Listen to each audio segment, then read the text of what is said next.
Welcome back. હવે આજના political ઘટનાક્રમ પર વાત કરીએ। એમ કહીએ કે દર કલાકે કોઈ નેતાનો અંતરાત્મા જાગી જાય ને ક્યારે ઠંડો પડી જાય તો કોઈ ગેરંટી નથી। કેતન ઇનામદાર એક એવું નામ જે અપક્ષમાંથી લડે તો પણ ચૂંટાય અને આજે ફરીથી એમ તો બરોડા ડેરી સામે પણ તેમને બાયો ચડાવી હતી અને ગાંધીનગરમાં જમાવડો થયો હતો, ધમકીઓ પણ મળી હતી, એ હિસાબથી કામ પણ થયું।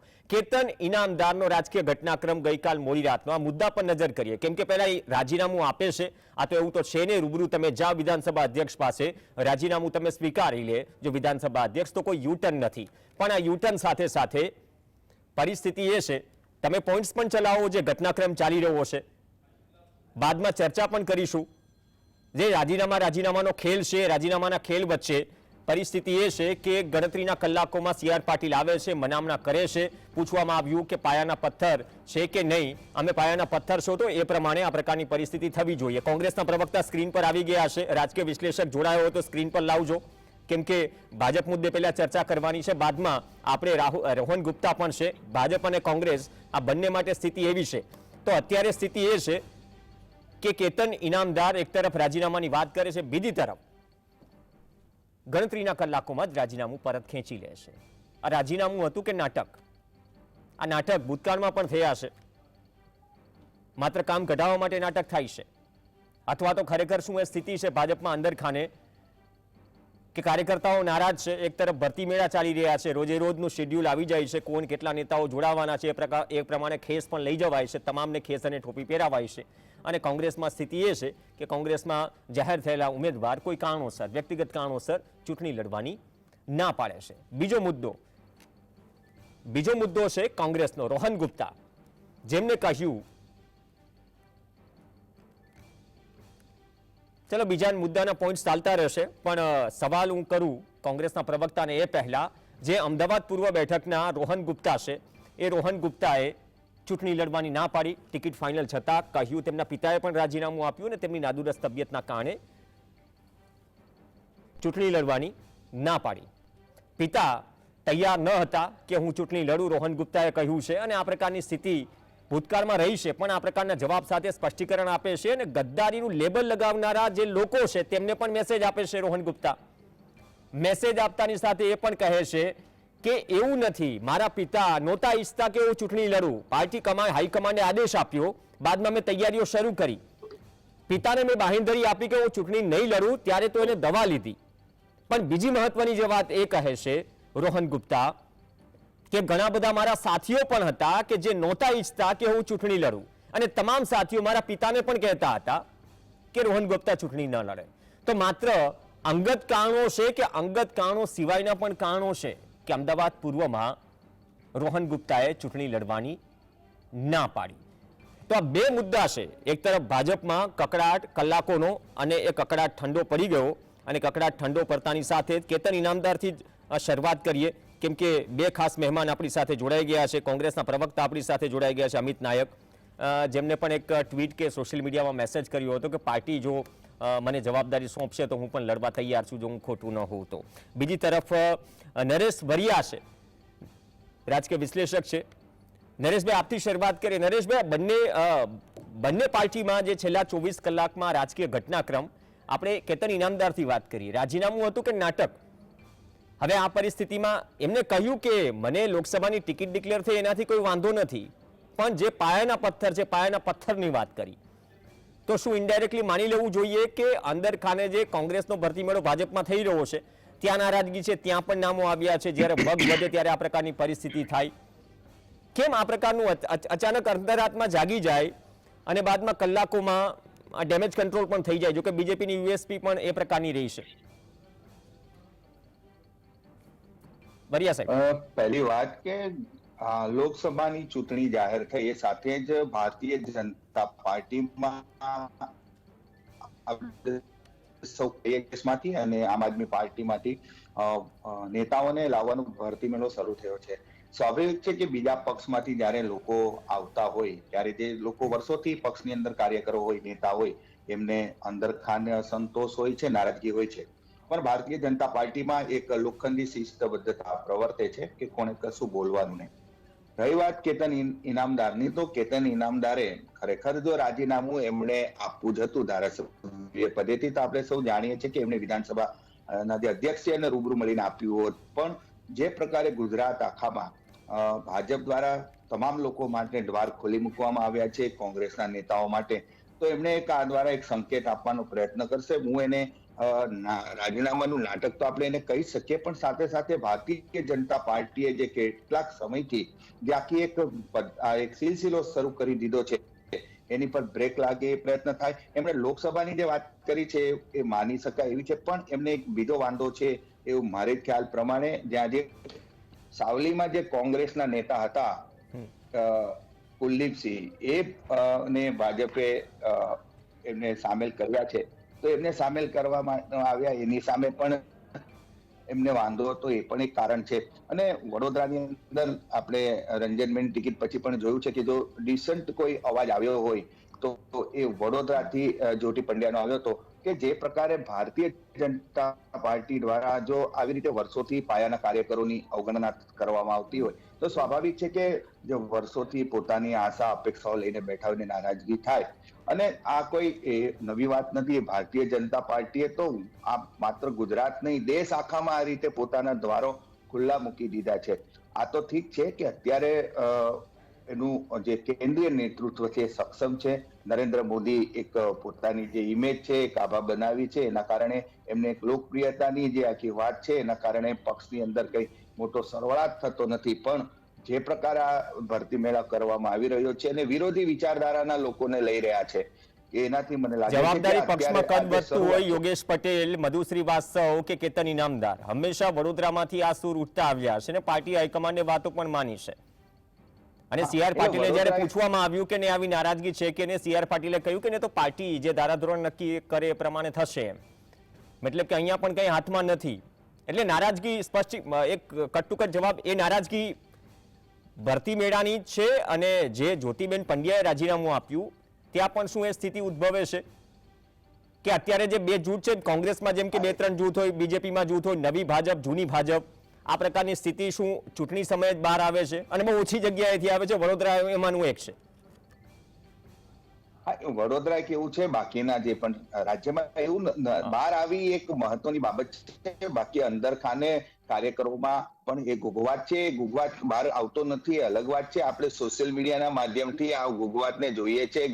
જે પક્ષના લોકો છે એને ગાભામાં એક છાપ પણ સામાન્ય લોકોમાં એની પ્રવર્તે છે. કહેવાનો મતલબ એ છે કે અત્યારે જે ચાલી રહ્યું છે એ કેન્દ્રીય અને હાઈકમાન્ડ અને જે રીતે ભાજપનું આખું મજબૂત નેટવર્ક ને છે એના કારણે ચાલી રહ્યું છે. જે લોકો બોલી શકે છે, ધારો કે કેતન ઇનામદાર પોતે એક એવા વ્યક્તિ છે કે જે અપક્ષમાં હતા તો પણ ચૂંટાયા આવે ને મજબૂત નેતા છે, તો એમણે આવી રીતે નાટક એ પ્રકારે હિંમત કરી. બાકી ભારતીય જનતા પાર્ટીમાં વડોદરા સિવાય કોઈ જગ્યાએ હિંમત થતી નથી. મોટાભાગે આપણે જોયું છે કે એ લોકો જે પણ ઉપરથી માણસો મૂકવામાં આવે એને સ્વીકારી લેતા હોય છે, પછી એના માટે પક્ષના આદેશ હોય છે અને આદેશનું પાલન કરવા માટે તૈયાર થઈ જાય છે. એટલું જ નહીં, કોંગ્રેસમાંથી ગયેલા નેતાઓ પણ જે લોકો સામાન્ય રીતે વિદ્રોહી વલણ અપનાવતા હોય તો એમને પણ ભાજપમાં આ રીતે ચૂપચાપ થઈને બેસી જવું પડતું હોય છે. એ પરંપરા રહી છે, પણ એટલા જ માટે મેં કીધું વડોદરામાં. અને બીજી તરફ જે વડોદરામાં બીજેપી સાથે કિસ્સો થયો, અમુક કલાકોનો ઘટનાક્રમ અને કેતન ઇનામદાર ફરીથી પાણીમાં બેસી ગયા. અમિત નાયક, રોહન ગુપ્તાએ પૂર્વમાંથી લડવાની ના પાડી છે. આજે સ્પષ્ટીકરણ આપ્યું અને સ્પષ્ટીકરણમાં એ પણ હતું કે ગદ્દારીનું લેબલ વાળા મેસેજ કરનારાઓને પણ કીધું છે કે પહેલા તમારું જુઓ. અને બીજું એ કહ્યું છે કે ઘણા સાથીઓ એ પણ નહોતા ઈચ્છતા કે હું ચૂંટણી લડું. વ્યક્તિગત કારણો તો છે જ, પણ આ બે કારણો પણ નવા આવ્યા છે. ખરેખર અમદાવાદ પૂર્વમાં વ્યક્તિગત કારણો સિવાય પણ બીજા કારણો છે કે રોહન ગુપ્તાએ ચૂંટણી લડવાની ના પાડી? ગઈકાલ સાંજ સુધી રોહનભાઈ કોંગ્રેસ પક્ષના ઉમેદવાર તરીકે મણિનગર વિધાનસભાના એક જાહેર કાર્યક્રમમાં હતા, પક્ષના કાર્યક્રમમાં હતા અને સંગઠનના આગેવાનો કાર્યકર્તાઓ સાથે તેઓ ખભેથી ખભા મિલાવી ચૂંટણી પ્રચારમાં જોતરાયેલા હતા. પણ તેમના પિતાજીની જે નાદુરસ્ત તબિયત થઈ, અને મીડિયા બી જાણે છે કે એ રિયલ રીઝન છે કે ભાઈ એમના પિતા અત્યારે હાલ નાદુરસ્ત છે, હોસ્પિટલાઇઝ છે, એડમિટ કર્યા છે. તો એક દીકરા તરીકેની, પક્ષ તરીકેની જવાબદારી તો કરી, પણ એક પરિવારની બી જવાબદારી બને છે. એક પોતાના પરિવારના જવાબદાર સભ્ય તરીકે તેમણે ક્યાંક પક્ષને ન્યાય ના આપી શકે, હજુ સારવારમાં કેટલા દિવસ લાગી શકે તેમના પિતાને, એ એમને ખ્યાલ ના હોવાના લીધે એમણે ભાવુક થઈને લાગણી વસ્તીને કદાચ ઉતાવળે એવું જાહેરાત કર્યું કે ભાઈ મારા લીધે પક્ષને નુકસાન ના થાય, એટલે એમણે એક સાચા સૈનિક તરીકે એક જવાબદારી સ્વીકારી કે ભાઈ પક્ષ અન્ય કોઈને પણ ઉમેદવાર બનાવી શકે છે, કારણ કે હું મારા પિતાજી જે નાદુરસ્ત છે એમની સેવામાં હું અત્યારે હાજર છું, મારો સમય ત્યાં પાડવી રહ્યો છું.